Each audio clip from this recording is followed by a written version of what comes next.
episode of my podcast, What the Fuck Just Happened? I'm your host, Liz Enton. If you listened to the intro, you know my story. If not, here's a brief summary.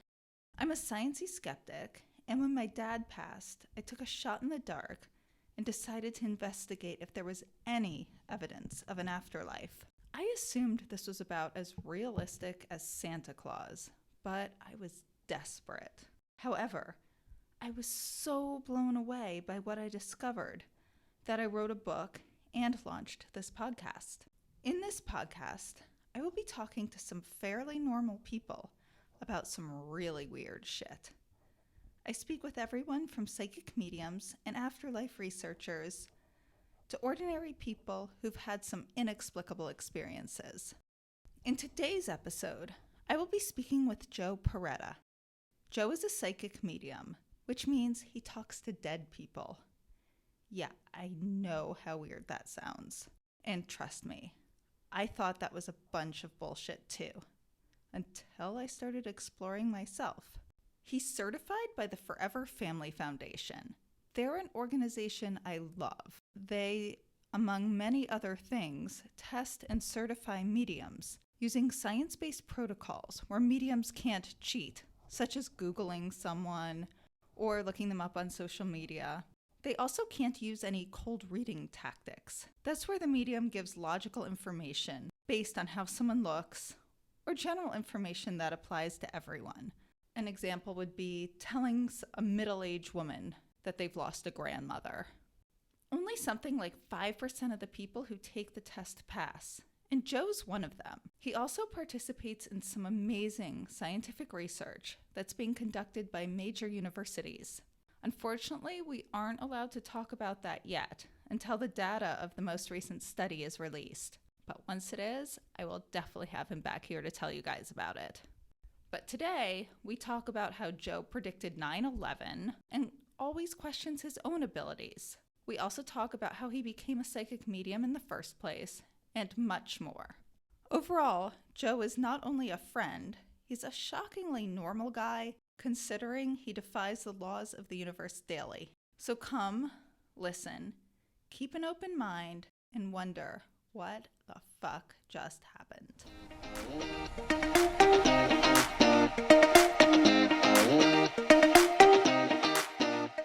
Before we get started talking to Joe, I just need to let you know this is my very first episode, and I'm so excited you are a part of it.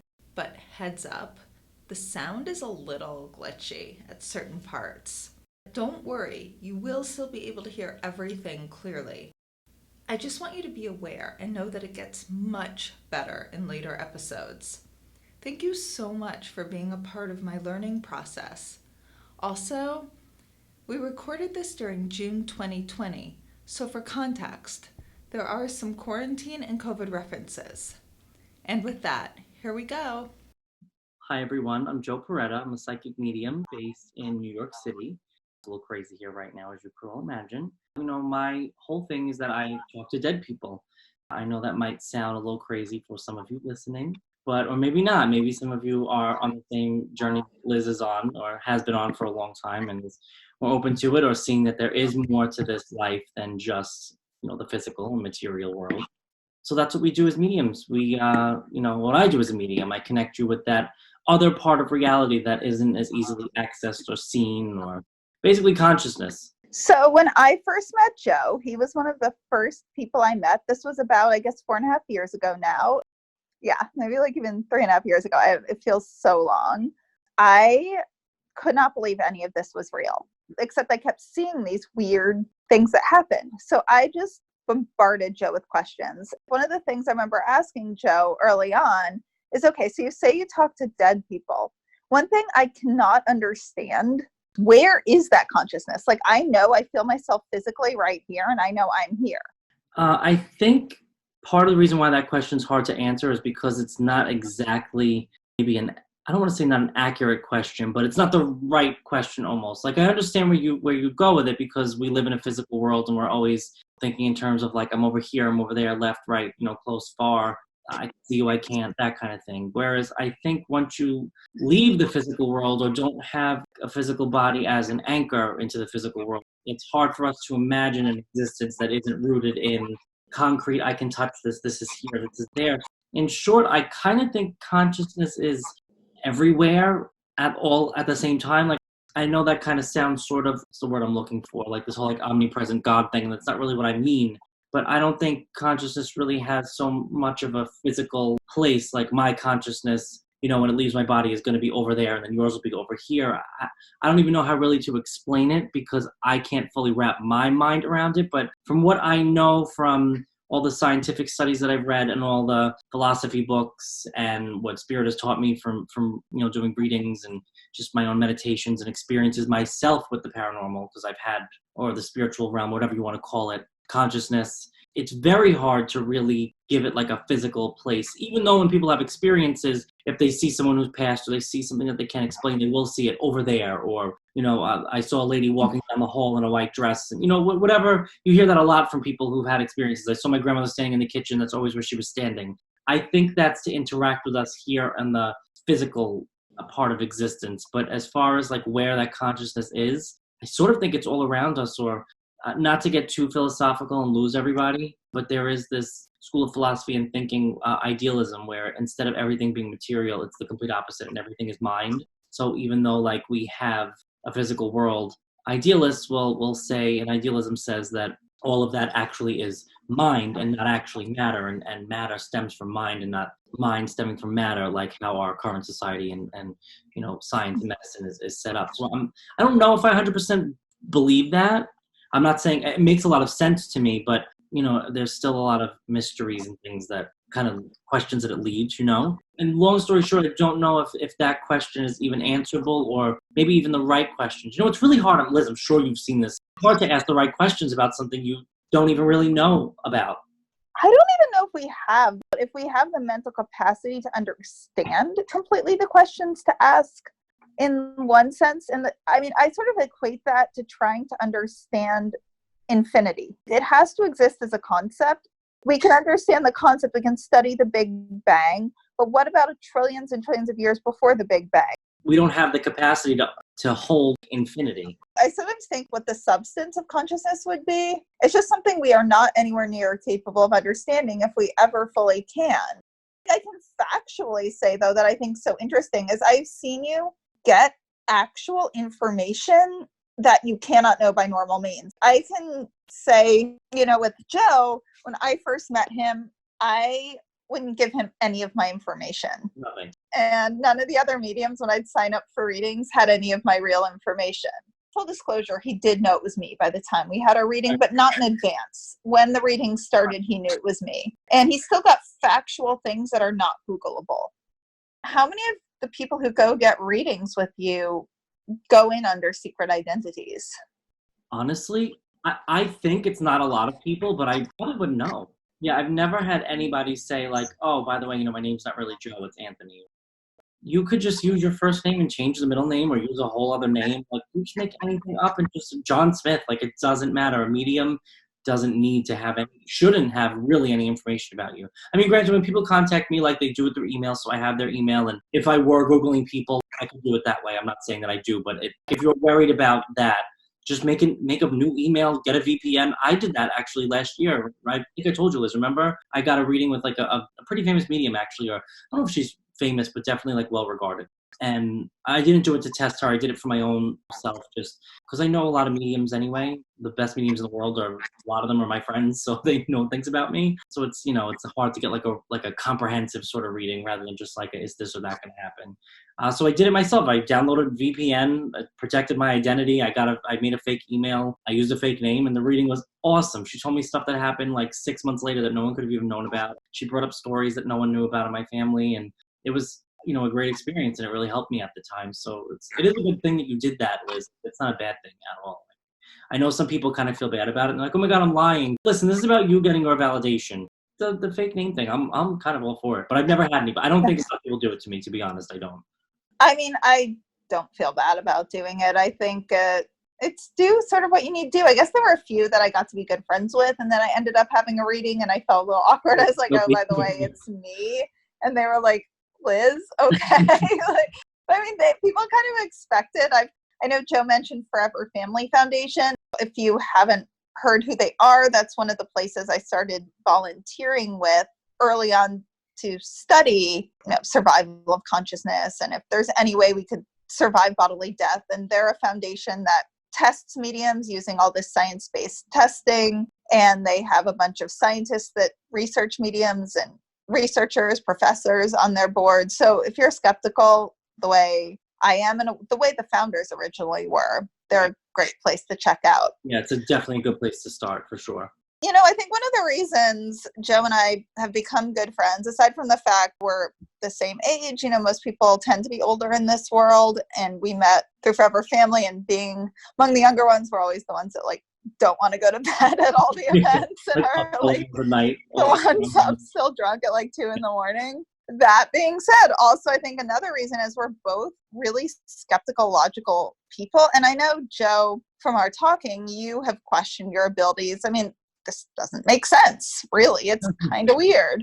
So what have been some of the things that, I guess, talk a little bit about some of your questioning, and then some of the things that have made you comfortable again that it really is true, because neither of us like belief. We both like fact. Right. So I'm not a belief person, even though I have, it's kind of a two-part answer. So I'll start from the beginning. I've always had, psychic abilities and mediumistic stuff happen to me, since I'm a kid. It's in my family. But I'm the only one who ever really questioned. So I went back and forth. I had a sort of period in my life when I was younger where a lot happened to me. I dreamt about 9/11, all these things, really, really specific dream about 9/11 the weekend before it happened. Wait, you have to tell the specifics of it. So when I grew up hearing about my family having dreams, or I think this is going to happen. So I wasn't completely unfamiliar with psychic ability and things like that as a kid. And I think, Liz, we were 11 when 9/11 happened, 10 or 11, born in 89. So whatever it was 11 or 12. It was 9/11 happened on a Tuesday. So this was Saturday. It was either Friday or Saturday night. I don't remember which night it was.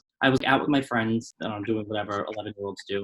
Ice cream or something. I don't know. I wasn't bad just yet. A couple of years later, and I went home and I had this dream that I was in the car with my mom, and we were leaving. I think we were leaving a baby shower. It was the weirdest dream.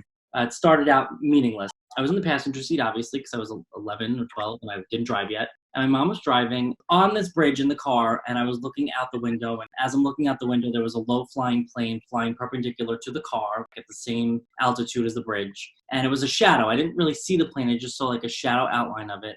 And then as we were driving, the shadow of the plane merged with the shadow of a building. And when shadows meet, they just kind of morph, and there was this loud bang or boom far off in the distance. And then all of a sudden, I was in the car still, and we were flying through the air. The car was flipping in the air. I sort of went from first person point of view to third, and I was watching the car flip. And in the sky, there was this big calendar, and it was flipping through the days of the year in 2001. And it landed on a Tuesday. And that moment, I think the top of the car had been ripped off. It was just kind of it was almost like I was in a convertible, but I knew it was not. And I remember in the dream watching myself turn to my mom from a third person point of view. And I was like, Mom, this calendar's wrong. I was like, next week starts on Monday, not on Tuesday. I was like, why is this calendar starting next week on Tuesday? It was really confusing because that's where the calendar stopped. And then all of a sudden I kind of zoomed out, and as the car fell, I could see the sky red and had black smoke, and I fell into a pile of rubble. And I remember seeing the Chrysler building, but I didn't know it was the Chrysler building at the time because I was an 11-year-old from Long Island, so I really didn't know the city skyline. To be honest, I didn't know what the World Trade Center was. So I woke up from the dream, and I was convinced that the dream meant that my mom was going to fall off of an overpass in her car and die. I was so paranoid about it, to the point where that weekend my mom was supposed to go out to a family friend's house, and I forced her to stay home. And my mother made my aunt come over because she was like, well, this kid's driving me crazy. I gotta see an adult. She was pissed off because I ruined her weekend plans. I was I had some anxiety as a kid, but this was the one time I made my mom stay home. I was crying, pleading, Mom, please don't leave, to the point where just to keep me sane, my mother stayed home. Whenever my aunt came over, I told her about the dream, and she was like, oh, you're nuts. No one believed me. No one was listening. And then the next night, I had a dream that I got trapped in an elevator and they had to pull me out. And again, the dream shifted from first person to third person because as I was in the elevator, like I was in my own body and then I was outside of it. And I was watching them pull me through this whole wall. And there was like a bunch of people in suits and like with cameras taking pictures, like watching like the rescue. And on the side of the wall to the right, it was almost like in a movie when they want you to pay attention to something in the background that the main character doesn't see. So kind of like my dream focus like panned to the right, and on the wall was a golden circle with a star in it, etched into like this beautiful mahogany wall. Like it was a really fancy hallway that they were like pulling me out of this, into from the elevator. And then I went in the basement and there was all these rooms with computers. There was people working in them and they had like long lists of names that were like in the rooms. I don't remember if they were on paper or they were in the computer. I just remember like names and names. And I asked someone what that was and they were like, oh, these are the people who died. And I remember in the dream being like, wait, I'm not in a morgue. Like, what's happening here? And then Monday rolled around and nothing happened. I skipped a track meet because I was afraid to go on the bus because I thought the bus was going to fall off an overpass. I was so scared. And it was Tuesday, September 11th. And when it happened, they didn't tell us until at the end of the day, they told us that planes had crashed into the World Trade Center. And again, I didn't know these were the Twin Towers. I didn't know if the World Trade Center really was. But the second that my principal announced it, I was like, oh my God, my dream. Like, I just knew right away that that's what it was. Mom picked me up and she was crying. And I was like, Mom, what happened? She told me what happened. I was like, Mom, my dream. And I felt bad for my mother because, like, what do you do with a kid who predicted thousands of people dying? Like, I had it so well documented. I told everyone around me. It wasn't like I was an after the fact thing. And everyone, my father, my mother, my aunt, all my friends, everybody knew about it because I couldn't shut up. I was so scared. And what I remember the craziest part of that day was when I walked in the house, my dad was watching it on TV, and my dream was on the television. On the TV screen, when I walked in, what was on the news was the skyline. And I think I saw like the Chrysler Building or the Empire State Building on the television when I walked in, and it was an exact snapshot from my dream.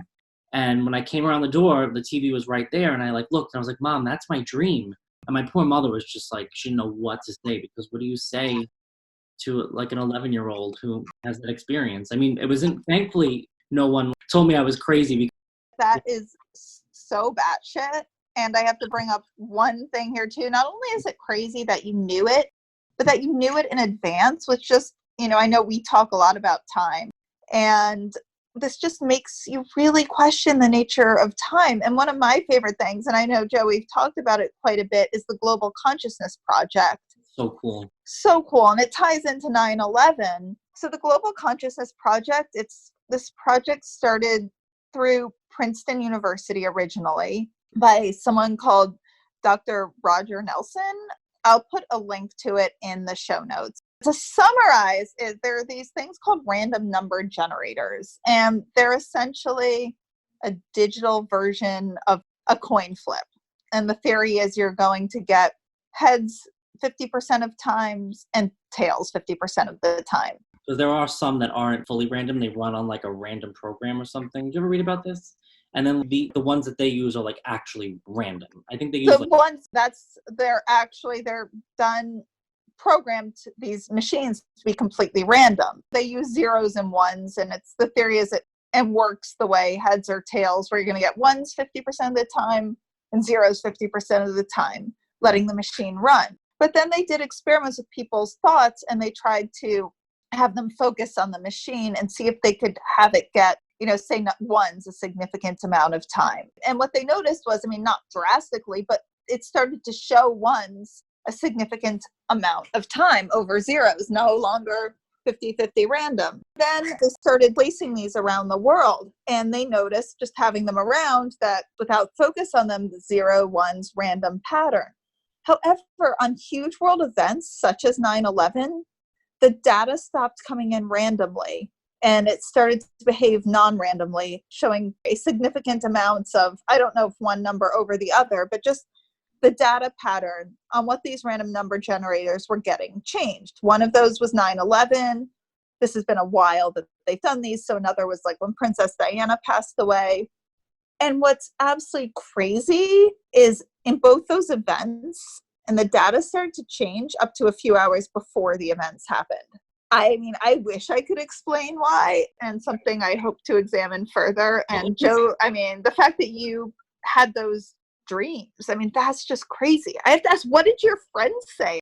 Thankfully, my friends knew that I was like, because I'd always had an interest in this stuff, just because, again, like my family was always interested in. We grew up in a generation where like hocus pocus, like the craft and practical magics, like witches were like all of our childhood. So I was super interested. But my friends knew I like was interested in that stuff. But I remember going back to school that morning, Wednesday morning, and my friends, I don't remember exactly what they said because I was like beside myself for days after that because I was just like, what am I? What is this? What am I? How am I connected to it? It was just such a personal, weird, life-changing moment I think about all the time. But I remember my friends being like, oh my God, like you said that was like something was going to happen and that happened.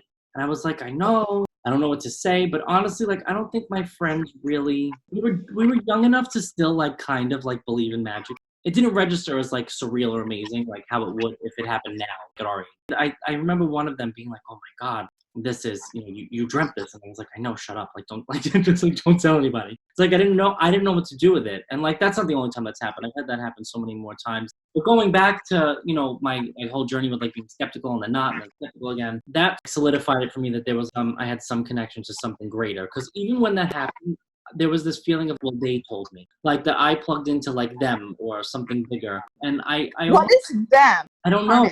I can't even explain it. It was just a feeling that like this came from somewhere else, not from just me. That someone or something had shown it to me or that I was allowed to. I felt very connected to everything, like humanity, the universe, even as a kid, and I couldn't verbalize that, but now I understand it more. When I was a kid too, when I was really young, like 7 or 8, my grandmother had passed away and I saw her like one night I was crying for her and I looked up from my mom's shoulder and like my grandmother was sitting on the back of a chair.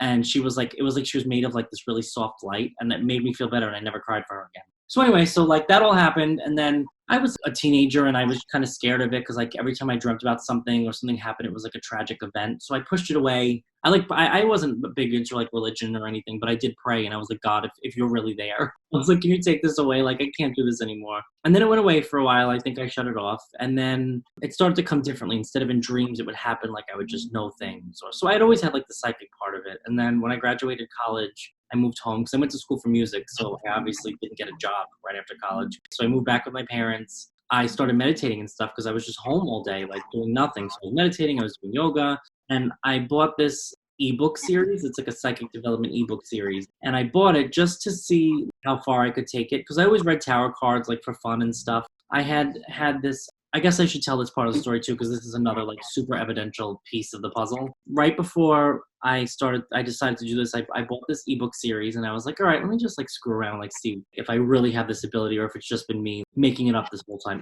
So I bought this ebook series and I'll never forget it. The day that I bought it, I took a nap. I had just moved back. It was just my mattress on the floor. Like I didn't have like a bed. What's the word I'm looking for? Whatever. I didn't have like an actual bed. It was just a mattress on the floor. I had this dream that I was stuck inside of an emerald and I was looking out and there was this guy holding it. It was like I'd been like shrunk down and this guy was holding it and he had like a long beard. He looked like Merlin, like that, like old wizard type. And he was laughing at me. And I was so disturbed and scared because I was stuck in this gem and I was like, oh my God, I'm never going to get out. And like, he was laughing at me as if, oh my God, like, what are you even scared of? That, like, like a superior sort of intelligence kind of thing. And I was just like, oh my God, like this guy's so mean. He's laughing at me. You know what I mean? Like I was just really upset. And then I woke up and I was in a sweat and I was like, I'm going to call that guy the Alchemist. Like I came out of nowhere and I knew that the dream meant something because it just felt so real. And I was like, why is this dick laughing at me? Like I knew it was real. It was so weird. So then I get my ebook series and there was 5 books and the author suggested to take 6 weeks for each. So I had kind of like filed that in the back of my mind. And then when you finally get to book 3, so this was like 3 months later, it teaches you how to channel your guides. So I was like, all right, here we go. And it was weird. Once I started doing this psychic development series, like I was meditating a lot and I did notice feeling much more perceptive and randomly people that didn't even know that I didn't know that they knew I had tarot cards were asking for readings. I never talked about it with them and they were like, do you still have your cards? And I was just like, who the hell told you I had tarot cards? How did they even know this? It's so weird. I wasn't doing it at all for anyone. And then just everyone like came out of the woodwork. I took that as kind of like a sign too, but I started to channel my guides. I got this book to write down what they would tell me because I had to test them. So I was like, if they're really there, they're going to be able to tell me stuff that I wouldn't know in advance. And then I'll write it down. So they told me stuff and a lot of it ended up happening. But one of the things that happened was wait, can I ask you, I'm interrupting, sorry. When you say they tell you, is that like in a dream? I don't even know how to explain it. In the beginning, it was I could only do it during meditation, and I would like kind of like see them in my mind's eye, and then they would give me messages. But to know that I wasn't making it up, I wrote it down and tested them. To also to learn what it felt like, because your own mind in the beginning, it's very subtle. You don't know whether you're making it up or whether you're getting it. So to tell the difference, I would write down what they said and how it felt when they said it, and it would help me to which thoughts to listen to and which not to. And it's like trial and error. It's like kind of in your own, it happens in your own mind. Like I'm not hearing a voice from like above me that sounds like it's from like a megaphone. When I started meditating, I like was meditating and I met my guides that I still have. And then there was one, and it was the Alchemist. And he was like, I help you to like, I come to people when they need me. He said he was like, no one's like permanent guide. And he goes to different people when they're like waking up or when they're learning how to listen to like the universe. And basically what I was doing, becoming more spiritual and tuned in. And anyone who's doing anything like getting your consciousness on like a higher level and just learning how to read the symbolism of the universe or, whatever it is, this whole spiritual path. So when I needed help with it, I would like ask him. And then that went on for a few months. And then I booked a reading with this woman who I wanted to take lessons from, because my guides had told me that I was medium, and I didn't believe it. And they said to me, in May, you're going to have a very special experience, and it's going to have to do with you becoming a medium. I was like, okay. So this was in like April. I wrote it down. And so I found this woman who taught lessons, and I approached her because she came up in a couple of different ways from different people. So I was like, all right, I have to. Before she'll take you as a student, she asked you to do a reading. And at first I was like, oh, she's just like trying to get money out of me. But I don't think so. Like I know her now, and it's not the way she works. She just wanted to see if you were worthy of her teaching. It's kind of how she is. So she did this reading, and she does like a little bit of astrology, and then she'll like channel information. So she asks you to give her a reading? She asked you to book like a reading with her, which I get, like you're in her house, whatever. So she read me at this store that I found her in, and I only was going for one reason. I wanted her to prove that my guides were there for real and tell me something that they told me or something that no one could have known about, so I would know it was really them. So I asked them, I said, could you in this reading give me irrefutable proof that you guys are really there and I'm not making you up? Literally, the second thing out of this woman's mouth was, have you ever read the book The Alchemist? After I had named my guide The Alchemist, like that's what I felt like I had to call him from that dream. Then he was there as my guide. When I had that dream, I didn't even consider him a guide. Like I didn't even know what those were. So I was like, I cannot believe this lady. There was no better validation that she could have given me than the name of one of my guides. So the crazier part, this is like a two-parter. So the book is called The Alchemist. I had never heard of it in my life. Everyone knows. I love that book. One of my favorite books of all time. It changed my entire life. The way that I perceived him before I knew about the book was exactly how his purpose was in the book. He was a guide to the main character. He helped him in the book's words, like listen to the voice of the world, to read signs that the universe, like it's all about like tuning into the universe and your heart and learning what your personal legend, as the book puts it, or your gifts are. And that's exactly what in my meditation, the Alchemist taught me. And I didn't know, by the way, either the whole emerald thing. An emerald tablet is huge in alchemy. It's basically like the Alchemist 10 Commandments. Their creed is written on an emerald tablet. And I didn't know that either when I had the dream. So like a lot lined up. And then when I read the book, I read it in one day and I was just like, oh my God, the Alchemist is real. So then I went on to read about how the book was written. And the author, Paulo Coelho, said that he wrote that book the fastest. He wrote it in one draft and they accepted it and it was written and it was like the easiest book for him to write ever. And I was like, oh my God, it's because it was like a channeled, like, like didn't even realize it was, you know what I mean? Like, that entity is a thing. The Alchemist is one way to talk about him. So that really was what pushed me forward. And then in May, long story short, I met one of the other Forever Family mediums, Kim Russo, and she asked me to do a reading at this dinner that we were both at. And I read her and it was like super accurate and spot on. And I was like, is this lady lying to me? And then it just went from there and I did reading after reading after reading. So I didn't question for a long time. And then last year I kind of had like a moment where I was like, oh my God. I had never really done a lot of the science reading of all of it. I had only read like little things here and there. So I started to do that and it kind of got me panicked a little bit. You were raised believing that there's nothing. So I was raised, if Einstein or Stephen Hawking don't believe it, then it's not true. And that consciousness is a function of the brain. So when I first started reading, it wasn't helping at first because I was kind of seeing all the criticism of what I do, and I was like, oh my God, am I like a crazy person? Like I was like really not to, say anything bad about people who have struggle with delusions. I went from thinking I was this rational person who just had control over these experiences to being like, oh my God, I'm completely out of touch with reality. And like, I think I'm doing one thing that I'm not. And then I was reading a lot of the skeptical stuff. It got me afraid that the stuff I was saying wasn't specific enough. Meanwhile, I'm bringing up people's like names and birthdays, like just like crazy stuff is coming up during readings. Joe has shared with me after giving some reading Like, insane specific stuff, like a detailed description of something that was given by someone's grandmother that was sitting on their dresser, not a cliche grandmother thing. Like he's not like, it was a teacup, I mean, it does come through sometimes. Sometimes those are things that people have. But even the other day, like I was doing a reading for this woman and her mom came through and she kept just showing me a pink box. And I was like, I don't know what this is. So I told her, I said, your mother keeps showing me this pink box. And she said, it's important. Like, I don't know what this is. And she was like, oh my God. She was like, my daughter made me a pink ceramic box and it's her favorite thing that she gave me. I thought it was alive. But her mom never got to meet her and had just given me her name and like how the daughter is an artist.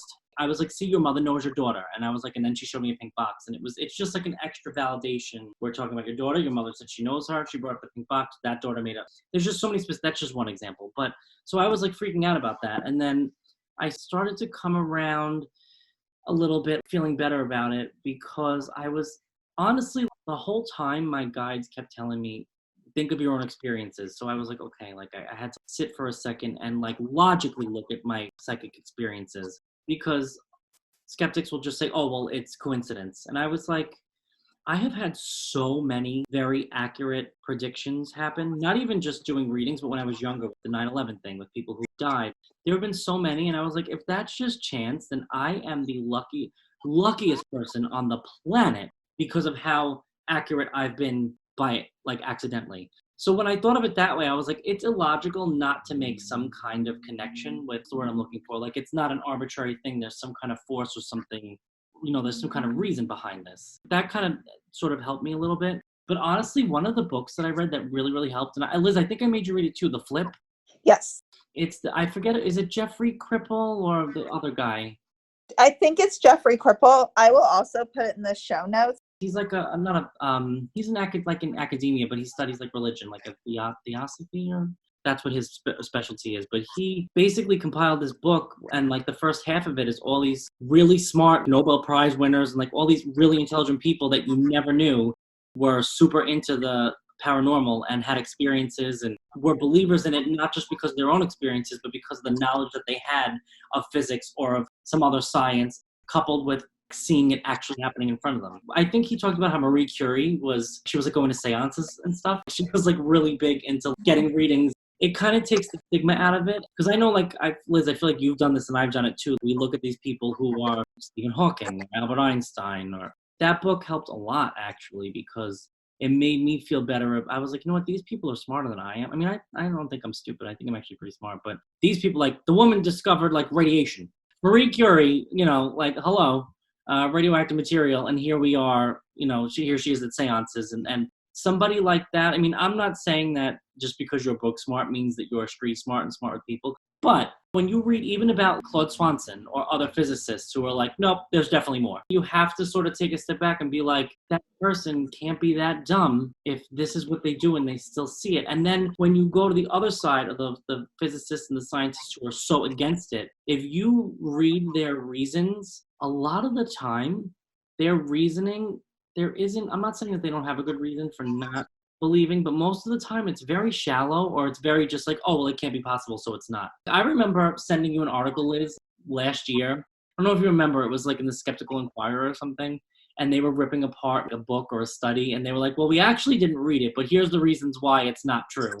Like, you didn't read it, but you're giving me 15 reasons that a physicist said, yeah, this isn't true. That's so lazy. Don't comment on things you haven't looked at. Within reason, like, I don't need to read every article about why, like, abortion would be bad or Donald Trump's a good president. There's some stuff I know is a flaming pile of bullshit. And I know abortion's fine for people to choose, and Donald Trump's the biggest asshole in the world. So I don't need to read every single thing. But within logic, if someone is saying, and multiple people start to say, this is happening, even just looking, exactly. And it's like a lot of people, in academia or in the science world don't even want to entertain it. And most people don't, when I talk to people who are skeptical, I'm like, you do realize that there's over 100 years of actual scientific research in this field, right? Never heard of that. Well, of course you never heard of it because it's not talked about. Like, it's not a mainstream thing. It's taboo. We're dealing with a subject that's very taboo, but the reason why I bring it up is because you have to remember that we're still people. Like, even though scientists might want you to believe that science is just all reason and it's objective, it's certainly not. Science is, but the people practicing it aren't. You have to look at the people doing it. And if you look at like the culture in science, and even if you take Rupert Sheldrake, for instance, right? He's a biologist, brilliant guy, pushes all the time for more investigation into psi-related phenomena. And he doesn't do a lot with mediums, but he's definitely like all for research. Psi, which is forms of psychic. Right. And things such as a mind's ability to move objects. Psi in nature, like he did experiments with like baby chicks and stuff, and their mental capacity to manipulate like a robotic mom. But anyway, this poor guy has been under so much attack from the skeptical community, and they won't even, on his Wikipedia page, I don't even know if it's there now, but they literally had him, they wouldn't even put that he was a biologist. They just called him like a pseudoscientist and a quack. And I think he had to fight to get called a former biologist, but he's not even a former biologist. He is like, this is what I mean by when you look at how the opposition is. The point that I'm bringing it up is because it will make you feel better if you are struggling with being curious about it or taking comfort in the thought that even this might be even if you think it has a 10% possibility of being real and you find comfort in that thought, it's okay to feel that. They don't really give it a fair look. There's so much research out there that gets buried for years and years and years, and it's there, and you just aren't, it's like you're almost not allowed. Well, I mean, scientists, I think they're absolutely some of the most brilliant people. There's a lot of nonsense going around right now to disregard science. They're geniuses at science. There's just things they have not examined. And that doesn't mean don't defer to them when it comes to medicine. Don't defer to them when it comes to many things. Right, like trust it for what it's good for. And it's not that it can't be good for this. There are 3 types of studies within this paranormal, for lack of a better word, world.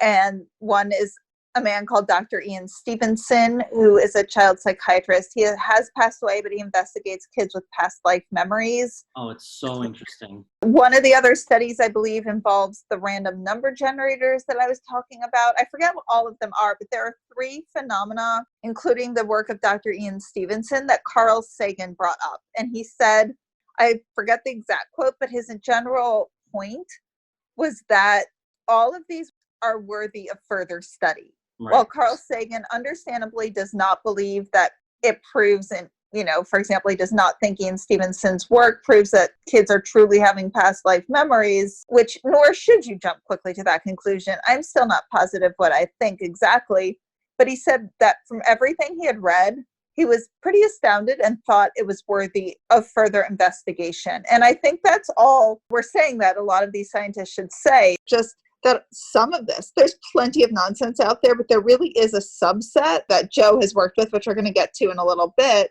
that really are worthy of just looking at and curiosity.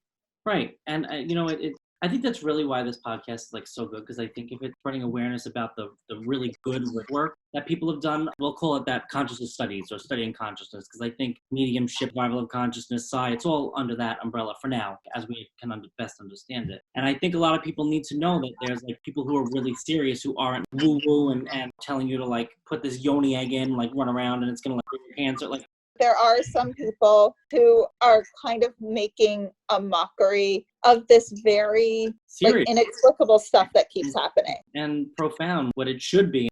And Joe, back to your changing your skepticism. I remember one of the things when you started, you were questioning if you just were basically losing your mind, had made this all up, or just giving general information that would be accurate to many people, like, oh, you've lost a grandmother. That's something called cold reading. Fake mediums will be trained to look at somebody and give them a reading based on what would apply depending on their age. Like an 80-year-old probably has lost both their parents, right, and has most likely lost a sibling and lots of friends. So they would give information like that, although much more trained. And that's called cold reading. And what I do think has happened with some early, well, I guess I don't want to say early stage, but some people who might open-mindedly believe all of this without necessarily really being skeptical, is they sometimes find themselves as having had abilities, and then they will give general information, not consciously knowing they are, but just things you can logically deduce. Right. And define it as psychic or mediumship. And then, of course, they're correct. And I guess I remember, Joe, you were afraid that was what you were doing. Even though I knew, like, I know the things that I've told people I couldn't know, but you still, when you're in that kind of like state, you're like, oh my God, like you're not really thinking rationally, No, I think that actually is a very rational thing to question. I mean, you're doing something that doesn't make sense, but it keeps happening. Right. But so I think that was a very rational thing to go through. But of course, you had a lot of emotions attached because it's your life, your career, your sanity. A lot at risk. But what I remember was during that time, you kept giving people readings and just getting such phenomenal information. I don't even remember. That's how I was so crazy, you guys. Like, I was in such You don't remember, like, some of the stuff you would text me and you were like, Liz, I'm starting to feel better. I got this. I'll share the Janet Havoc one because that one's really good. So Janet Havoc is another certified Forever Family medium who I have had a couple of different connections with before I even met her, which was really kind of cool. But she's a spiritualist. She used to be a nun, I think a Catholic nun, right? Janet was a Catholic nun. I think that's the only kind of nun. I don't think there are other. There's oh yeah, I guess, I don't know. She was a nun, and she is now a medium, and it has a spiritualist church out in New Jersey. And spiritualism is like the religious version of mediumship. I'm going to clarify, I'm an atheist. Like, I don't approach this at all from a religious perspective, but I think using the definition of spiritualism and religion is the way a lot of people feel comfortable coming to this. And again, a lot of this involves grieving people in death. People want to feel comfortable in their mindset. Right. So she has a spiritualist church, and I only know about it because I know Janet, and she was raising money for this like other location that they had built to be like, they bought it and they were restoring it. I knew about it because I saw the GoFundMe on Facebook, and for like months she had been raising money. And randomly, I'm in this group reading. I only know the name of one person whose house it was that I was going to, and she had 9 other people there. So I literally don't even know these people's names who I'm reading. There's no way I could have Googled them. I don't even know their first names. They're just people who showed up to someone else's house who I've never met. So I'm reading this one woman, and I don't know if she was there with her wife or it was just a friend. I can't remember. And her mom came through, and she showed me Janet. This woman's mom has passed away. So she comes through and in the reading, and I'm reading her in front of everyone, and her mom showed me in my mind Janet No Havoc's GoFundMe page for her. I think the church's name is The Journey Within. So I look at it, and I was like, I know this is going to sound crazy to you. I was like, but your mother's showing me my medium friend's donation page for her project at her spiritualist church upstate. So she like looked at me and her eyes popped out of her head and she was like, is it called The Journey Within? I said, yeah, that's what it's called. She was like, after my mom died, I got a reading at that church. She was like, and it was so amazing, and it made me know that my mother was still with me, and I was completely skeptical. So I just donated money a week or 2 ago to help her out. And I was like, wait. What? Like, there's no way I could have known that is such an obscure fact. Like, who knows about a spiritual? I'm not even a spiritualist. Like, that's not my religion. You know what I mean? Like, I don't even know anything about it. Joe would text me these just incredibly specific things. He's like, wait, I really am getting things. He would get first names. Sometimes he got hints of last names. Let's say the last name was Smith, but it wasn't these common last names. He would suddenly see a blacksmith and he'd be like, why am I getting something like Smith? He was just getting information like that nonstop. Hi, guys. I'm going to interrupt and cut off episode 1 of my conversation with Joe Perreta here. Our talk is not over. We'll continue in the next episode. You can learn more about Joe on his website. It's joeperreta.com, which is JoePerreta. Or follow him on Instagram at Joe Perreta, also with 2 R's. I will put this information in the show notes. To get more information on what the fuck just happened, to get updates on when the book launches, download Grief Bingo, and more, go to WTFJustHappened.net, check us out, and subscribe to our newsletter. If you enjoyed this episode, please rate and review us wherever you get your podcasts. It makes such a difference. especially for a new podcast like this one. And if you've had any crazy what the fucks yourself, have any questions, feedback, or just want to say hi, reach out either on Instagram at WTF_just_happened_, or email me at hello@WTFjusthappened.net. And both Joe and I look forward to having you back next time to hear the rest of our conversation. And remember, you don't have to draw any conclusions as you wonder, what the fuck just happened?